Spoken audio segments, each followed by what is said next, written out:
And, you know, like always, we got to start at the top. Heavyweight championship of the world, UFC 260. Wow.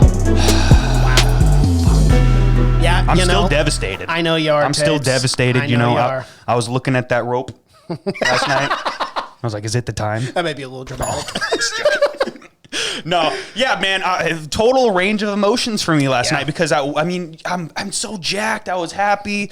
I was so confident, by the way, that Stipe was going to win. For the first time ever, we had a change in our bets. Yeah, we did. Yeah, and you did it on the Fight Companion. Again, if you guys go and watch it. But yeah, Tabor went from 250 church coin and laid 4,000 down on Stipe Miocic.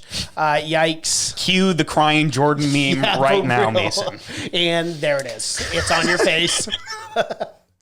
Yeah, fuck. Yeah. Fuck. Should not have made that bet. I was confident. When I saw Stipe come in at 235 pounds, I was like, oh, this is going to be the best Stipe we've ever seen. And it could have been. It very well could have been the best Stipe we've ever seen. It's just he ran into the best Ngannou ever.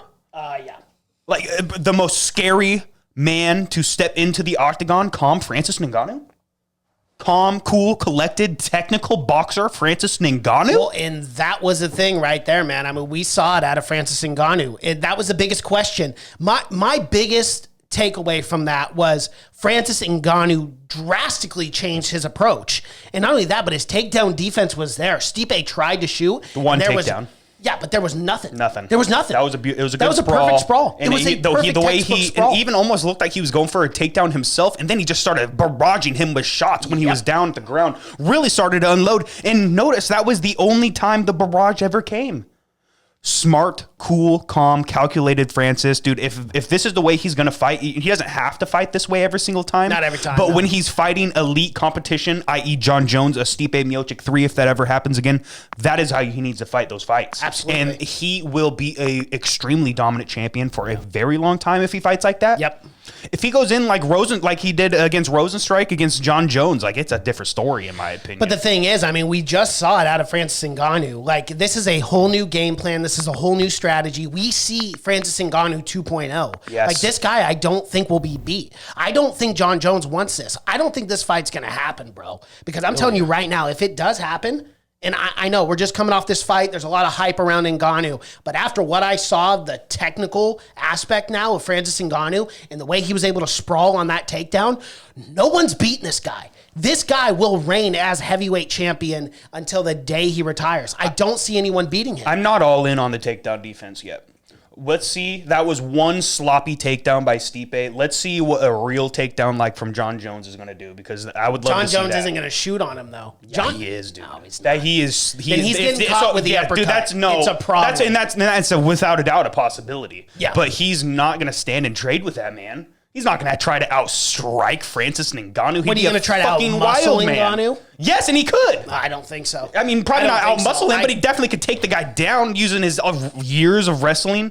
D1 wrestling, I think he could take him down. We'll see. And that's it. And that's the thing. I know you're a Ngannou dick rider, and you're not going to fucking talk any shit about the guy, but come on, it was one takedown attempt, and it was a shitty takedown attempt by I need Stipe. the little meme, the little salty meme of you, because I'm hearing some saltiness in your voice. It was one takedown attempt. You're like, his takedown defense is amazing now. He's never getting takedown ever. Okay, but did you literally not say that on the podcast on our episode 66? You literally said if he's able to have a really good plan and to have good takedown defense, he will win the fight. And he's it worked. A technical fighter. And in that fight, it worked 100%. Yeah. Well, that's it was one takedown. But again, when you got Jones a guy like John matchup, Jones or DC stringing takedown attempts together, like a Habib Nurmagomedov, that's what I want to see against. I don't see John Jones beating him. I can't wait for that fight nonetheless. Dana White literally saying in the post-fight conference, John Jones, we can make that fight today. Call up whoever he said. Call this person up. Let's call up Hunter, I believe is what he said. Call him up. We will make the fight today. So it's really up to John Jones. Is John Jones going to take this fight, or is he going to have contract negotiations and never get this fight done? Yeah. Because he's going to ask. Because it's easy, just like Dana White said, it is easy to say that you want the fight, but if you ask for astronomical pay, like I want $15 million to fight Ngannou, then you don't actually want the fucking fight. Either you want it or you don't want it. And that's what we have to come to terms with right now. Because if not, I want to see Derek Lewis fight Ngannou. I'd rather see the DC, or excuse me, not DC, Stipe and Ngannou trilogy. That's the number one fight for me, because I don't think Jon Jones, I think we're just going to get tied down in contract negotiations. And we know Francis Ngannou wants to stay active. He is the most active heavyweight I've ever seen in my life. Well, when you're fighting for 30 seconds at a time, right, you're not getting any octagon time. And it's that's true. what he wants. Very true. I mean, fuck, dude. If he flatlined Jon Jones, you're going to have to start arguing how he's the greatest heavyweight ever. Yeah. And, he gets 3-4 title defenses. I mean, he fights Jon Jones 7 times because there's no one else. Right. He'll fight Jon Jones 7 times. Yeah. He'll fight Stipe 4 I think he has to. I think he also has to avenge his loss, even though it was a fucking horrible fight. And I know you were there in person, but he has to avenge that loss to Derek Lewis. And then he'll have to beat Jon Jones. And then if Stipe wants that trilogy, you got to give him the trilogy fight. But if all 3 of those things happen, he's got to be the pound for pound greatest heavyweight. Yeah. Period. Yeah, he's on his way. Yeah, I mean, fuck, I don't see anyone beating Calm Cool Collected fucking Ngannou, dude. That was the scariest man I've ever seen step into the octagon at any moment. Yeah. At any moment. Like, think about it. Cardio Kane. Scariest man to ever step in the octagon, probably. Yeah. In his era. Now you got fucking Calm Francis. Yeah.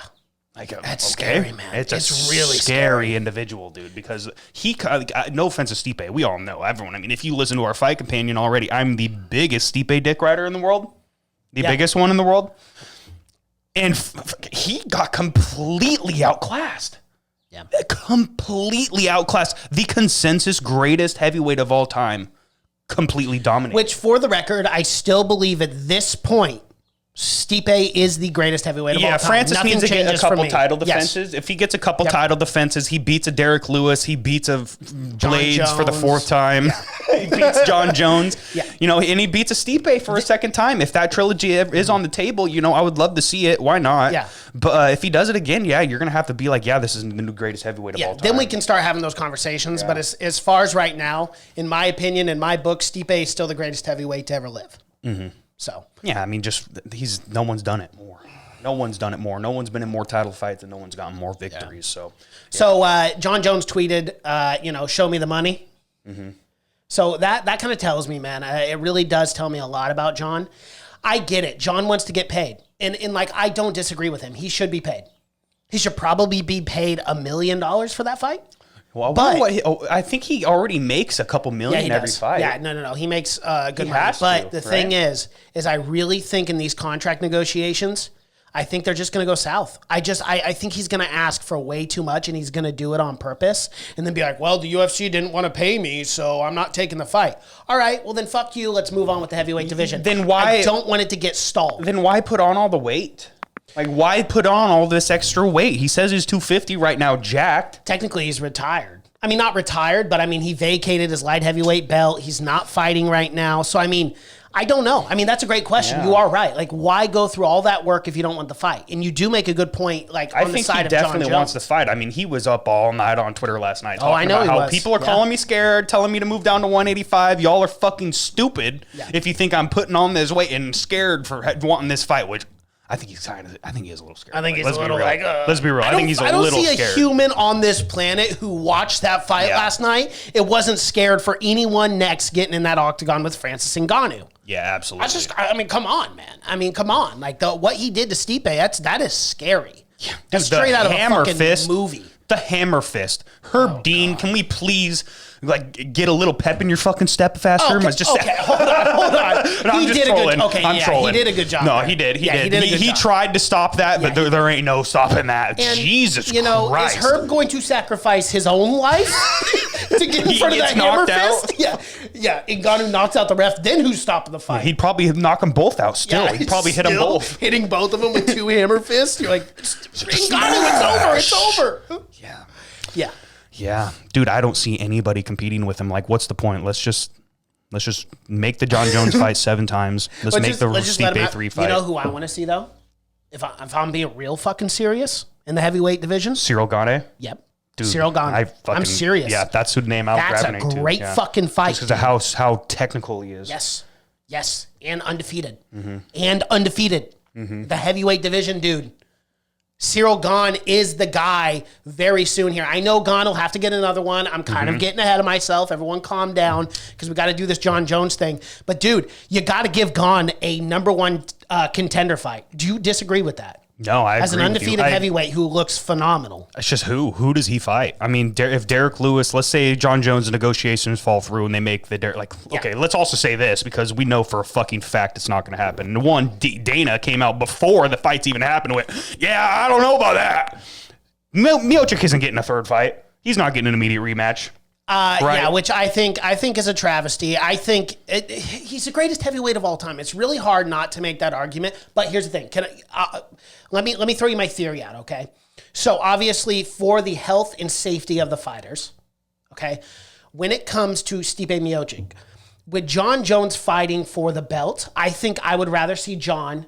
I'm still open to the trilogy fight, okay? But as it sits right now, Francis wants to be active. He wants to fight in 3 months. He wants to fight in the summertime. July, August is what he's slated at. Oh, Stipe is going to be out 9 to 10 months. Exactly, exactly. So let's get that John. If the fight happens, let's get that John Jones fight done with Francis Ngannou, and then if Ngannou wins that fight, then we can have that Stipe trilogy because you know what? Stipe is still the greatest heavyweight of all time and deserves that trilogy fight unquestionably, especially as a fan. I don't give a fuck. I know you don't, Dana. Fucking dude, come on. Literally the consensus greatest heavyweight of all time. And before the fight even happens, you're not even going to say maybe. Yeah. He wouldn't even say maybe. He just goes, nah, probably not. I don't know. Right. It's like, come on, dude. And then he sits there and says, like, I love Stipe. I know we've had a weird past, and I know we've had this, like, weird thing, and Stipe doesn't really like me, but I love Stipe. And then it's like, okay, well, if you love him, then how about you give him a chance? Yeah. Or at least say he has a chance. And again, you look at the records. I know it was January of 2018, but this right now is 1-1. This could be the biggest trilogy ever in the heavyweight division. Yep. Say Stipe, okay, so he's not getting the immediate rematch. We already know. We just figured that out. Which I am fine He goes with. and fights John Jones. Yeah. If they make that fight, if they don't, you do Derek Lewis, Francis too. Then who does Stipe fight? The same thing that happened with DC. Mm-hmm. Keep in mind. So again, like, you know, we let Derek Lewis step in, and if he can't get the job done, you give it back to Stipe. Mm-hmm. You know, I think either way, either the John Jones or the Stipe. Yeah, Stipe wanted that fight. He was pretty pissed off that DC gave it to Derek Lewis. He was talking all kinds of shit back then. Yep. But yeah, I mean, so Stipe is probably gonna have to fight one more time. Do you do the Stipe Miocic versus Cyril Gane for a number one contender fight?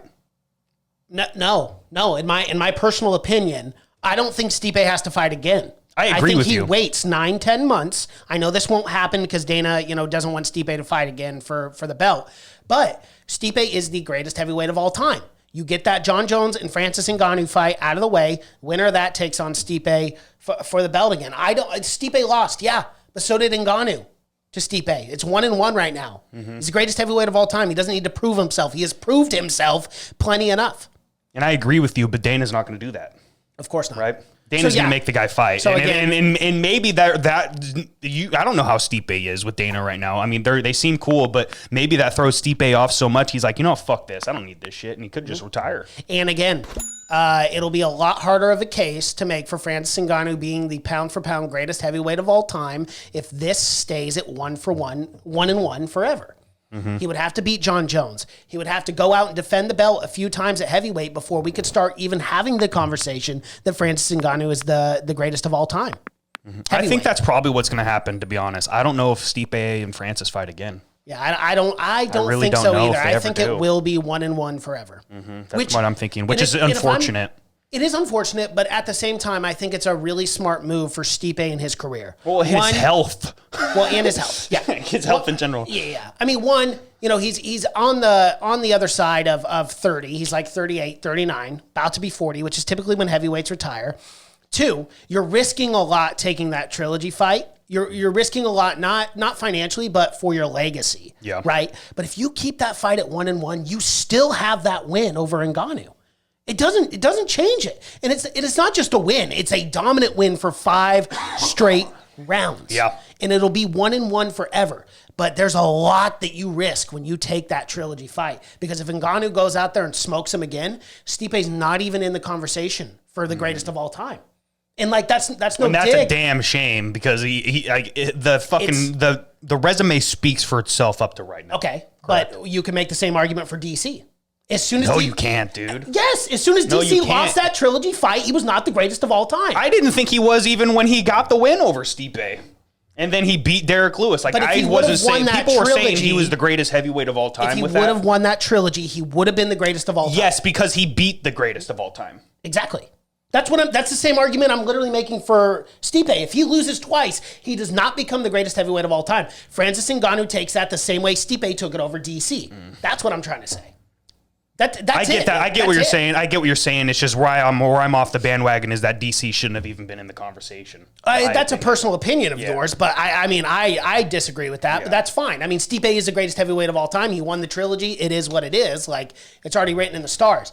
But if Ngannou goes out there, and if that trilogy ever happens, and Ngannou wins and starches Stipe again, you can't say Stipe is the greatest heavyweight of all time. You can't do it. You lost the trilogy to the guy who is now the greatest heavyweight of all time, especially if he goes out there and beats the undefeated John Jones before they have that trilogy. You're right. I agree with that. That's the thing. That's the point I'm making, man. Yeah.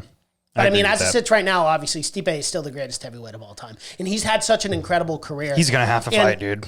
He's going to have to fight somebody. It's the fucking truth. He's going to end up fighting somebody. I'd like for him to take some time off, though, because that knockout was vicious. And his leg, I don't know how his leg's doing. You know, I mean, that was really scary. His left leg got caught under him, and he bent back. Yeah, I don't know if he blew out his knee or anything like that. It's very scary. But here's the thing. For the heavyweight division, ideally, this is where we sit. Francis Ngannou, John Jones. I'd like to see Derek Lewis take on Cyril Gane for the #1 contender if we can get that John Jones fight. Think about Derek Lewis. Derek Lewis has looked phenomenal as of late. Cyril Gane just blowing through this division, still undefeated. I mean, granted, I know he's only had like 7 or 8 I think he's 8-0 or 9-0, something like that. Yeah, I think he's only like 8-0. But again, has looked so good and so dominant in every single one of his fights. That's the #1 contender fight, unquestionably, man. Okay. Yeah, so he's 8-0. 8-0. I think Gane fucking smokes Lewis, dude. You do? I think Gane smokes Lewis, and I think they ends up being the next title shot. I think that's, if I had to put money on it, that's what happens. Well, if Cyril Gane goes out there and KOs Lewis or even wins impressively, it'll be a 3-round decision probably. How do you not argue that the guy deserves the next shot? Yeah. Like if Stipe ends up retiring and nothing happens there and he doesn't have the trilogy fight, how do you not make that argument that Gane deserves that? 9-0, knocking out the best of the best in the heavyweight division right now, like. Yeah. Damn. Now that I'm really thinking about it, I think Stipe does retire, actually. I think it's a smart career move. think he gets slighted by the fact that he isn't going to get a trilogy. He isn't going to get an immediate title shot. And I think he goes, all right, fuck it. I don't need to do this. And his record stays 1-1. So he's always going to have that. That's what I think is going to happen. It's going to be way harder for Ngannou to claim greatest of all time. Yeah. But is he the type of guy to want to go out on a loss like that? Probably not. I don't know. Like, that was the worst possible way to go out, right? Right. But I mean, like, I don't know. I just look at as you just brought up earlier, I look at Stipe's resume and I go, how are you not fucking incredibly proud of that resume? Like, how are you not incredibly proud of being the greatest heavyweight of all time and having some of the most impressive wins in UFC history? Like, the career that Stipe has had is undeniable. So, like, for me, yeah, okay, you got knocked out in your last fight. Most fighters go out on the shield, man. I mean, look at we'll talk about Tyron later on, but I mean, Tyron just went out on the shield, probably will retire, my guess. DC went out on his shield. The greatest fighters of all time typically go out on their shield unless you're Khabib Nurmagomedov or GSP. They're very rare circumstances. But I don't know, man. He's got nothing to be ashamed of. Stipe's had an incredible fucking career, dude, and greatest of all time. Yeah. Greatest heavyweight of all time. Yeah. Whether or not he retires or not, yeah, I'm still going to be his biggest fan. Oh, for sure. Nicest guy ever. Just when I was watching this fight, dude, and we talked about it on the Fight Companion, it's like, man, they're just both such good guys. Yes, they are. Nice individuals, great human beings. Francis Ngannou was talking about how he wants to fucking hang out with kids when he's retired and wants to do things with charity and stuff like that. Like, he's just really such a nice guy. And Francis, it's so crazy with Francis Ngannou too. You know, one, Stipe's a firefighter, saves people's lives every day. Like, is just an all-around good guy. Genuinely loves what he does, being a fireman. And then you look at Francis Ngannou, and like his smile brightens up a room, dude. Yeah. Like, you can tell like he is genuinely a beautiful human being. And like I want to talk about, you know, the comparisons from Francis Ngannou and Mike Tyson. You know, I really like to call Ngannou the Mike Tyson 2.0. and like the Mike Tyson of the UFC. And here's the thing. Francis Ngannou is like a perfect soul, a perfect human being. Tyson had his problems, but like we have this knockout power, this knockout artist, this maybe one of the greatest heavyweights of all time. You know, we'll see down the road. But he's a beautiful soul. He's a beautiful human being. He cares about people. His smile brightens up a room. And like, he only wants to do good. Like, now that he's the champ, like, I already know Francis Ngannou is going to be opening up foundations, doing charity, donating money. Like, he's just a great human being. And it couldn't happen to a better person. Like, it really couldn't happen. The storylines, like just the movie that's going to be made one day. Geez, just think about that. It's like, literally like, yeah, what movies are made of. Like, this is like a crazy story. Yeah, it really is, dude. It's in what Ngannou has like gone through in his life. It's just could not have happened to a better human being. Yeah. Yeah, well, I think we should put our dicks away, all right? All right, 25. We did that for 25 minutes just talking about that fight. Yeah, and I feel like I could. I feel like I could just keep going. We really could. We really could. We don't have enough nice things to say about both men, right? Yep. So let's get into church coin picks. Obviously, I fucked up, and I should never have ever redo my thing. I should have just stayed with the 250, and I went to 4,000. I tried matching you, being all cocky and confident. Didn't work out, my guy. Yeah. But, you know. It is what it is. Yep. I put 4,000 church coin on Ngannou, and at a minus 120 or 125, got 3,333 church coin.